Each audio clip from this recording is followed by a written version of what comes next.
Maya Quinn dragged her worn suitcase into the grand hall of billionaire Adrian Cole's oceanfront mansion, immediately met by the butler's up-and-down glance.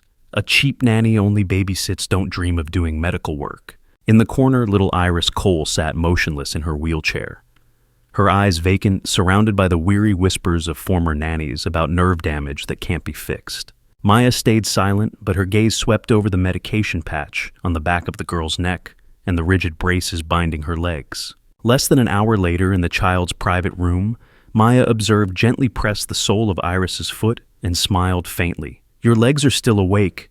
Your brain just doesn't believe it." Iris blinked for the first time, her tiny hand clutching Maya's shirt, the beginning of a reversal no one in the mansion could have foreseen. The air in that mansion felt heavy, like it was holding secrets it didn't want to let go. Maya stood there, her plain gray sweater and scuffed sneakers looking out of place against the polished marble floors and crystal chandeliers. She wasn't tall, but she carried herself with a quiet steadiness, her dark hair pulled back in a simple ponytail, no makeup to hide the faint freckles across her nose. She'd been through worse than a butler's sneer, combat zones, field hospitals, nights where she had held soldiers' hands as they took their last breaths. But this was a different kind of battlefield. The kind where people cut you down with words and looks, not bullets. She tugged her suitcase closer, the wheels scraping softly, and followed the butler down the hall, her eyes catching Iris's wheelchair again, parked near a window that framed the Pacific Ocean.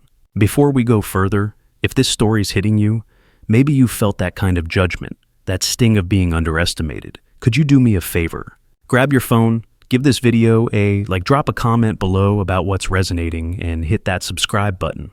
It means the world to keep sharing stories like this. Stories about people who don't give up, no matter how hard the world pushes back. All right, let's keep going. The staff room was a buzz of sharp voices when Maya walked in. The medical aide, a wiry man named Carl, with a clipboard always tucked under his arm, barely looked up. Follow the medication schedule, down to the minute. Touch the protocol, and you're out the door. His tone was clipped like he was talking to a child. Next to him, the tutor, a woman named Vanessa, with perfectly manicured nails and a silk scarf, gave Maya a once-over and smirked. "What's with the outfit? Did you get lost on the way to a thrift store?" A couple of other staff members, housekeepers, another nanny, chuckled their eyes, darting to Maya's faded jeans. Vanessa leaned forward, her voice dripping with fake sweetness. "Seriously, what would a nanny know about neuroplasticity? Stick to bedtime stories, honey." The room laughed again, louder this time. Maya didn't flinch. She set her bag down, her movements slow and deliberate. "I'll stick to what works," she said quietly. The laughter stopped, like someone had flipped a switch. Vanessa's smile faltered, but she turned away, flipping her scarf over her shoulder. In Iris's room, Maya knelt beside the wheelchair, her hands gentle as she examined the girl's legs. The orthopedic shoes were stiff, almost cruelly so, locking Iris's feet in a way that seemed more about control than healing. Maya's fingers traced the edge of the sedative patch on Iris's neck, her eyes narrowing. Something wasn't right. She pressed lightly on the sole of Iris's foot, watching for any sign of reflex. The big toe curled just a fraction, but enough. Maya's heart picked up. She'd seen this before, soldiers with injuries labeled hopeless kids in clinics, written off by doctors who didn't look close enough. "You're still in there?" she whispered to Iris, her voice low like a promise. Iris's fingers twitched, brushing Maya's sleeve, and for a moment the room felt less cold. The next morning, Maya sat at the breakfast table, with Iris a tray of oatmeal and juice in front of them. Carl, the medical aide, hovered nearby, his eyes sharp. "Don't mess with the braces," he snapped when Maya reached to loosen one. "They're prescribed?" Maya nodded, her face calm, but her hands stayed still, waiting until he turned away. She'd seen the way Iris winced when the braces were tightened, the way her legs tensed unnaturally. Across the table, Vanessa the tutor scrolled through her phone, muttering, "Some people think they're doctors just because they read a blog." The housekeeper, a woman with a tight bun and a pinched face, chimed in. "She's probably here for a paycheck. Won't last a week." Maya spooned oatmeal for Iris, her movement steady, ignoring them. But when Vanessa leaned over and said, "You're embarrassing yourself, dressing like that in a place like this," Maya paused, looked her dead in the eye, and said, "I'm here for Iris. Not a fashion show." The room went quiet, forks clinking awkwardly against plates. Later that afternoon, Maya pushed Iris's wheelchair through the mansion's garden, the gravel crunching under the wheels. The air smelled of salt and jasmine, but the beauty felt distant, overshadowed by the staff's cold glances from the terrace. A groundskeeper, a burly man named Tom, with a smirk that didn't reach his eyes, leaned on his rake and called out, "Careful, Nanny. Don't trip over your own shoes. They look like they've seen better days." A few others laughed, their voices carrying over the neatly trimmed hedges. Maya kept pushing the wheelchair, her hands steady, but she stopped when Tom added, "You think you're some kind of miracle worker? That kid's been broken for years." Maya turned, her gaze locking onto his. "Broken's not a word I use for people," she said, her voice low and even. Tom's smirk faded and he looked away, suddenly interested in his rake. Iris's hand reached back, brushing Maya's fingers, as if to say she'd heard every word. The following day, Maya found a stack of Iris's medical files left on a table in the staff lounge, pages dog-eared and marked with dismissive notes in red ink, "No progress expected. Permanent damage." She recognized Carl's handwriting, his scrawl careless as if Iris were just a chart to close. A few staff members lingered nearby, watching her reaction. One, a young assistant with nervous eyes, whispered to another, "She's wasting her time. Everyone knows the girl's a lost cause." Maya flipped through the files, her fingers steady, but her jaw tightened when she saw a photo of Iris clipped to the back, a younger Iris laughing, her legs free of braces.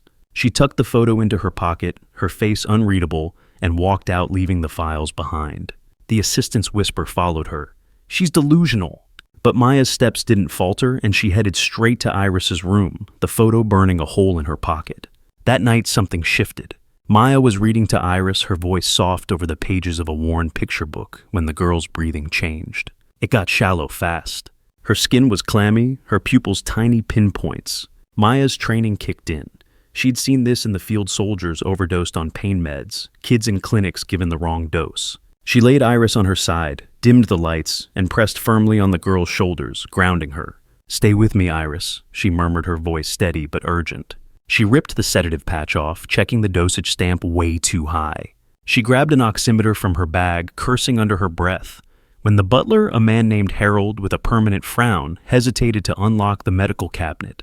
"Move," she said, her voice like steel. He did. The oxygen tank hissed as she hooked it up, watching Iris's vitals stabilize. Footsteps echoed. Adrian Cole stood in the doorway, his face pale. "What did you just do?" he asked, his voice low. Maya didn't look up. "Saved her," she said simply.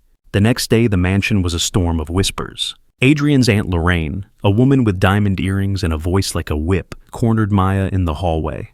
"You're causing trouble," she hissed, her perfume sharp enough to sting. "Staging heroics to get close to my nephew. Pathetic." By noon, a gossip site had a headline, "Nanny breaks Billionaire's medical protocol." Carl locked the medical room, his face smug. "You're done touching equipment," he said, jangling the keys. Vanessa switched Iris's lessons to a tablet, refusing Maya's requests to include motor exercises. "Stick to diapers," she snapped. Iris, tucked in her wheelchair, started to cry, her small hands twisting the blanket. Maya knelt beside her, wiping her tears with a thumb. "We're not stopping," she whispered, her voice fierce but soft. She slipped a sensory ball into Iris's hand, watching her fingers close around it. In the quiet of the evening, Maya found Iris staring out her bedroom window, her small hands gripping the armrests of her wheelchair. The ocean was a dark line against the horizon, and the room was lit only by a small lamp. Maya noticed a photo on the nightstand. Iris younger, standing with a woman who looked like her mother, both smiling on a beach. The frame was dusty, untouched for years. Maya's fingers paused over it, then pulled back. She knelt beside Iris, adjusting the blanket over her legs. "You loved the water, didn't you?" she said softly. Iris's eyes flicked to her, then back to the photo, her fingers tightening. Maya didn't push. She just sat there, letting the silence hold them both. The weight of a life interrupted, hanging in the air. Maya didn't sleep much that night. She sat at the small desk in her room, a single lamp casting shadows on the wall. Her old medical kit lay open, a reminder of the years she'd spent piecing people back together. Soldiers, kids, families who'd lost hope. She pulled out a notebook, jotting down observations, Iris's reflexes, the way her eyes tracked movement, the slight tremor in her left leg when she was tired. The sedative patch was the key. It wasn't just calming Iris, it was numbing her, keeping her locked in that chair. She flipped through the mansion's smart home app, her fingers pausing on the medication log. A few taps, and she had it. The NFC records showed patches replaced too early dosages creeping up. Her jaw tightened. Someone was doing this on purpose. She took the evidence to Adrian the next morning, standing in his office with its view of the ocean. He was a tall man, mid-40s, with tired eyes, and a suit that looked like it cost more than Maya's old car. She slid the tablet across his desk, the log open. "The patches are overdosing her," she said, her voice even. "It's not paralysis, it's suppression." Adrian's face didn't change, but his fingers gripped the tablet a little too hard. He scrolled through the data, his jaw working. "You're sure?" he asked. Maya nodded. "I've seen it before. Combat medics don't guess." He called the doctor, then the insurance rep, his voice sharp as he ordered a full review. By noon, the sedatives were stopped, and Maya had a key to the medical room. But in the hall, Lorraine's eyes followed her narrow and cold. The rehab plan started small. Maya moved Iris's standing frame to the playroom, ignoring Harold's grumble about clutter. She swapped the rigid braces for softer ones, letting Iris's legs feel the ground. But the pushback was immediate. Carl unplugged the standing frame, citing safety concerns. Vanessa called security when Maya hung a low pull-up bar, claiming it was hazardous. On the third day, Maya set up a sensory mat, playing soft music to guide Iris's steps. The music cut off mid-song, the lights dimmed, and Iris froze, her breath hitching.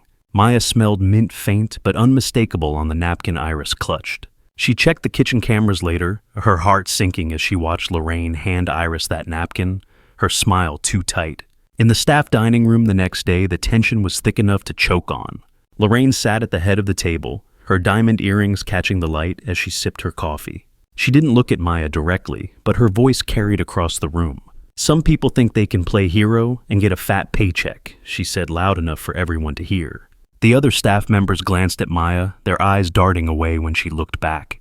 A young chef eager to please piped up, "Yeah, sticking your nose where it doesn't belong usually backfires." Maya was feeding Iris small bites of mashed potatoes, her hands steady. She didn't respond, but when Lorraine added, "This family doesn't need amateurs meddling," Maya set the spoon down her fingers, brushing Iris's hair. "This family needs Iris to walk," she said, her voice quiet but clear. Lorraine's coffee cup froze halfway to her lips, and the room went silent. Maya didn't confront her. Not yet. She swapped the napkin for a clean one, slipping a light reactive tag into the fabric. That evening when Iris started to slump, Maya flipped on the cold lights. The tag glowed faintly under Iris's chin. She called the staff into the playroom, her voice calm but firm. "This is Lorraine's special napkin," she said, holding it up. The room went still. Lorraine's face drained of color, her hands twisting her pearl necklace. Adrian stepped in his phone already to his ear, calling the family lawyer. "You're done," he said to Lorraine, his voice low but final. He turned to Maya. "Your plan runs this house now." Lorraine's heels clicked as she left, her head high, but her hands shaking. The next morning, Maya found a folded note slipped under her door, the handwriting sharp and angry. "You're ruining everything. Leave." It wasn't signed, but the heavy perfume clinging to the paper pointed to Lorraine.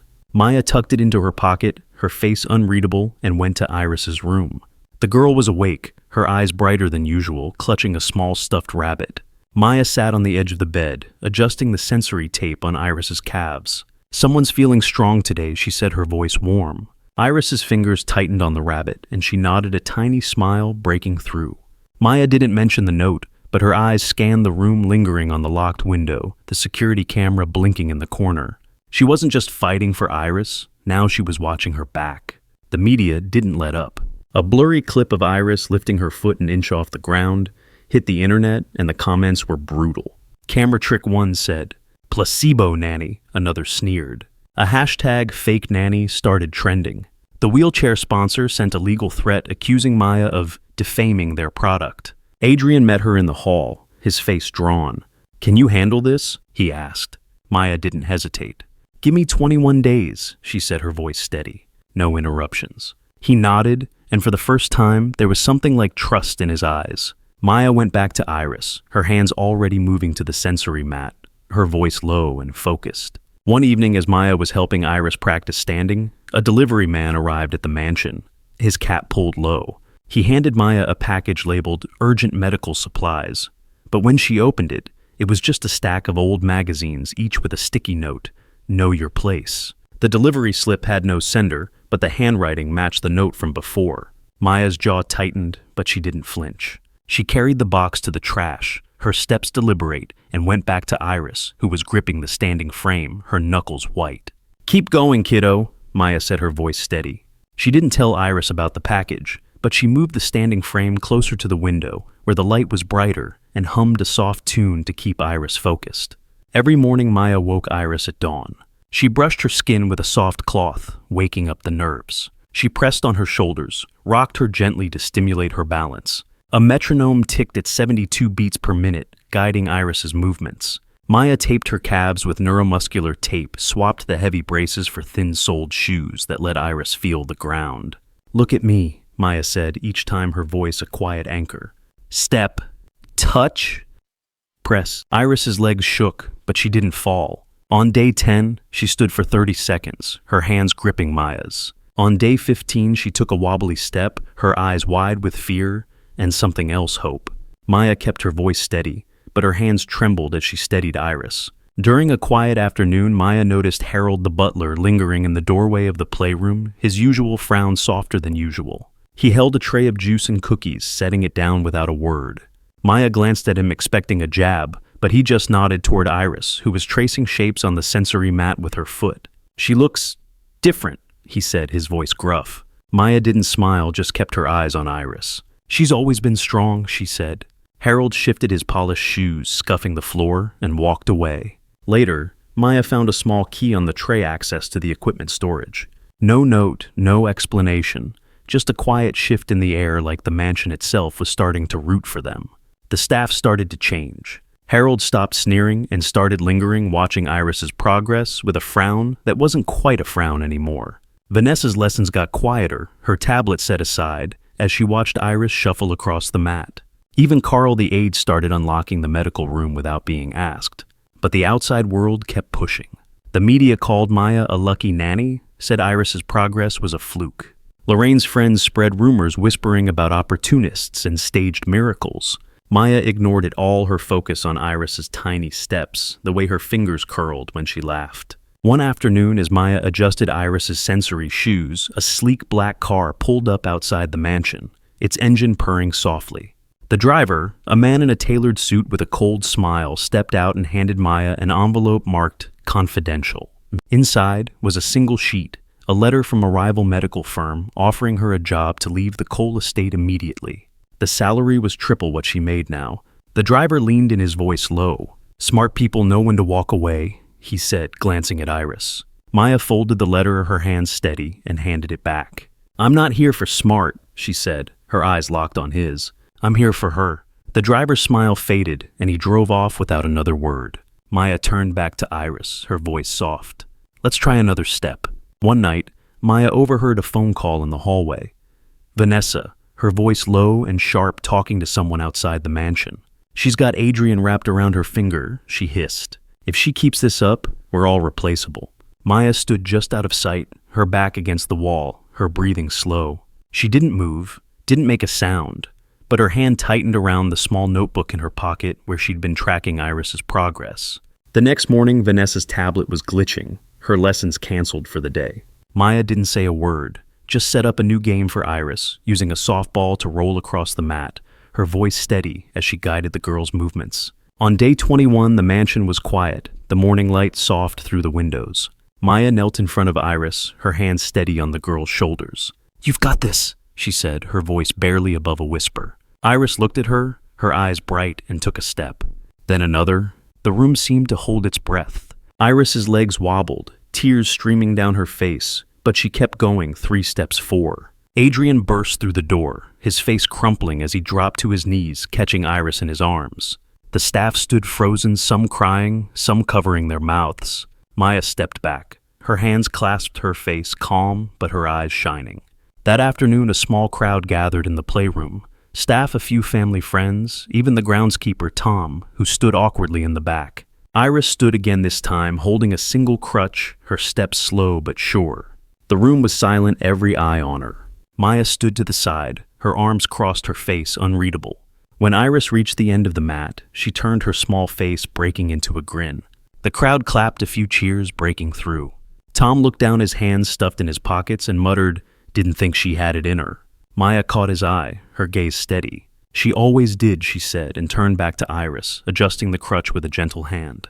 The next week, a local journalist slipped into the mansion under the guise of a delivery worker, snapping photos of Iris's therapy session through a window. By evening, a blog post was circulating, "Nanny exploits child for fame." The article twisted Maya's every move, calling her exercises reckless and her presence intrusive. Staff whispered in the halls, their eyes darting to Maya as she carried Iris's sensory mat to the playroom. A housekeeper muttered, "She's bringing too much attention to this house." Maya didn't respond, but her hands paused on the mat, her fingers tightening briefly. She set it down, smoothing it out with care, and turned to Iris. "Let's make today count," she said, her voice steady, ignoring the weight of the stairs. That afternoon, Adrian stood in front of a small press conference, his voice steady but thick. "Thanks to Maya Quinn, my daughter can walk," he said. "She's now director of the Cole Children's Rehabilitation Center." Cameras flashed, but Maya wasn't there. She was in the playroom helping Iris balance on a low beam, her voice soft. "One more step, kiddo." When a reporter cornered her later, asking for an interview, she shook her head. "Give me 90 more days," she said. "I want her to run." The fallout came fast. Lorraine's name hit the tabloids, her special napkins exposed, as laced with a mild sedative, enough to keep Iris weak. She lost her board seat at the family foundation, her social circle shrinking overnight. Carl was let go his resume, quietly blacklisted after Adrian's team found discrepancies in his credentials. Vanessa's tutoring contract wasn't renewed. Her Instagram, once full of smug posts, went silent. The wheelchair sponsor pulled their lawsuit, issuing a public apology after Adrian's lawyers sent a single email. None of it was loud or dramatic, just the quiet weight of truth settling in. In the days that followed, Maya found a small drawing tucked into her medical kit, Iris's work, a crayon sketch of two figures holding hands, one in a wheelchair, one standing. The colors were messy, the lines uneven, but Maya's fingers lingered on it, her lips pressing together. She slipped it into her notebook next to her notes on Iris's progress. Later, she caught Harold watching her from the hallway, his usual stiff posture gone. "She drew that for you," he said, almost too quiet to hear. Maya nodded, her eyes on the floor. "I know," she said, and walked away, her steps light but sure. Maya didn't stop. She showed up every morning, her sneakers scuffed, but her hands steady, guiding Iris through new exercises. The mansion felt different now, lighter, like it could breathe. Iris started laughing more, her voice echoing down the halls. One evening, Maya was packing up her kit when Adrian walked in, his suit jacket off his tie loosened. He didn't say much, just stood there watching Iris stack blocks on the floor. "You're not what I expected," he said. Finally, his voice low. Maya zipped her bag, her movements precise. "Good," she said, and walked out, her steps quiet but sure. One morning, as Maya set up a new balance board for Iris, she noticed a small crowd of staff gathered outside the playroom window, watching silently. Among them was the young chef who'd mocked her weeks earlier, his apron twisted in his hands. He caught her eye and looked away, his face flushed. Later, he approached her in the kitchen, holding out a small plate of homemade cookies shaped like stars. "For Iris," he mumbled, avoiding her gaze. Maya took the plate, her expression soft but unreadable. "She'll like these," she said, and carried them to the playroom, where Iris's face lit up at the sight. The chef lingered in the doorway, watching as Iris giggled, crumbs on her chin. And for the first time, he didn't say a word. Weeks later, Maya stood in the garden watching Iris chase a butterfly, her steps uneven but strong. The ocean hummed in the distance, the air warm with salt and sunlight. She didn't smile, but her eyes were soft, her hands loose at her sides. The staff had stopped whispering, stopped staring. They nodded when she passed, their voices quieter now, respectful. Adrian joined her, his shadow falling across the grass. He didn't speak, but his presence said enough. Maya wasn't invisible anymore. She wasn't a nanny or a medic or a stranger. She was the one who'd changed everything. This story isn't just about Iris walking. It's about the times you've been judged, overlooked, told you didn't belong. It's about standing tall anyway, doing the work, carrying the weight. You know that feeling, the sting of being dismissed, the quiet strength it takes to keep going. You weren't wrong to hold on. You weren't alone in that fight. And the truth, it always finds a way to rise. Where are you watching from? Leave a comment below and hit follow to walk with me through heartbreak, betrayal, and finally healing.